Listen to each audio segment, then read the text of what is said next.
टंडना प्रणाम। तो चलो स्टार्ट कर डे 56 मिनी ब्लॉग। आज सकाल सकाल फास्ट गला ठीक करने मुझे काढ़ा पीदेली।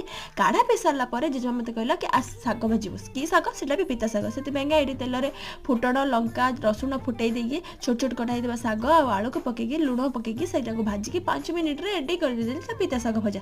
ताको पिता शाग भजा दे सारापर मामार भी केयर नवा से ओआरएस पीवाक देली। से ओआरएस पीला हाँ तार देह काली बेटर अच्छी। तो चलो एबे मुझे पइड खाई दूची। पइड खाई सारा पर ये मुझे भाजिकी रेडी करदेली कलरा आलू भजा सहित बैगन चकटा बैगन चिप्स शाग भजा आ सहित पखाड़ मस्त वाला लंच टाइम आमर मोर मिसी गलु। देन इवनिंग टाइम रे मुझे ऑरेंज खाई। ऑरेंज खाई सारा पर आज रात डिनर पाइका ये मामा सीझा आलू सारू आ बैगन को छड़े मस्त वाला गोटे भर्ताटे बनला। ता सहित मुझे बनई अटा चकुली आ सहित आज थी दिनर भजा।